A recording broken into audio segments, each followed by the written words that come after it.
ఈరోజు 40 సంవత్సరాలుగా రాజకీయాల్లో ఉన్నాను. నేను ఎప్పుడు కూడా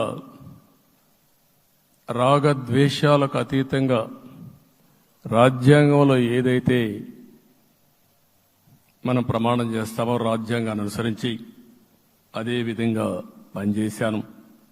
మళ్ళీ ఈరోజు మీ అందరికీ హామీ ఇస్తున్నా. నాకు అలవాటు ప్రజల కోసం కష్టపడడం, అవిశ్రాంతంగా పనిచేయడం, పోరాటాలు మాత్రమే నాకు తెలుసు. ప్రజాహితం మాత్రం తెలుసు. తప్పకుండా దాన్ని నిలబెట్టుకుంటా. ఇన్ని దశాబ్దాలుగా కూడా ప్రతి అడుగు కూడా మీరు ఒకసారి చూస్తే ప్రతి ఆలోచన, తపన అన్నీ కూడా ప్రజల కోసమే చేశాం. ఈరోజు మనకిచ్చింది ప్రజల అధికారం కాదు.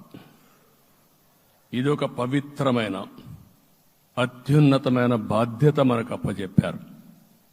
ఈ విషయం అనుక్షణం ప్రతి ఒక్కరూ మనం గుర్తుపెట్టుకోవాల్సిన అవసరం ఉంది. నేను 14 సంవత్సరాలు దగ్గర ముఖ్యమంత్రిగా ఉన్నాను. 15 సంవత్సరాలు ప్రతిపక్ష నాయకుడిగా పనిచేశాను. ఎన్నో సవాళ్లు చూశాను, ఎన్నో సంక్షోభాలు చూశాను. ప్రతి ఒక్క సంక్షోభాన్ని ఒక అవకాశంగా మలుచుకుని ముందుకు పోయాం.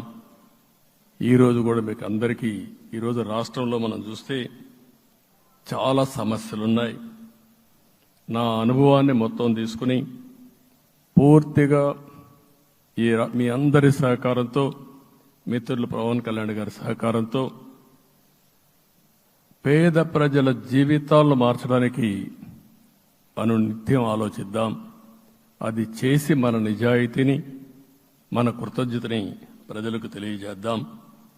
అందుకని ఇంకొక పక్క మీరు ఆలోచిస్తే రాష్ట్రం పూర్తిగా శిథిలమైపోయింది. దెబ్బతినని వర్గం అంటూ లేదు. అందుకనే ఓసారి ఆశ్చర్యం కూడా వేస్తుంది. ఈ రాష్ట్రం నుంచి కూలి పనుల కోసం వేరే రాష్ట్రాలకు వెళ్లిన వ్యక్తులు సొంత డబ్బులు పెట్టుకుని వాళ్ళ యొక్క ఫుడ్ కూడా పాకెట్స్ తయారు చేసుకుని వచ్చి ఓటేసి మళ్లీ వెళ్లారు. ఇది ఊహించని పరిణామం. ఇక్కడుండేవాడు ఓటేయడం ఒక ఎత్తైతే, పేదవాడు చిన్న చిన్న పనులు చేసుకునేవాడు కూడా వచ్చి ఓటేశారు. ఎక్కడో అమెరికా, ఆస్ట్రేలియా, ఆఫ్రికా విదేశాల్లో ఉండే ఎన్ఆర్ఐస్ అయితే లక్షల రూపాయలు ఖర్చు పెట్టుకొని వచ్చి పనిచేశారు. లక్షల రూపాయలు ఖర్చు పెట్టుకొని వచ్చి మనకు ఓటేశారు.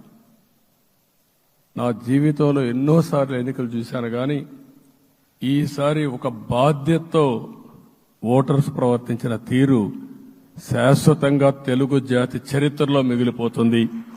అది ఈరోజు జరిగిన విషయం మనం గుర్తుపెట్టుకోవాలి.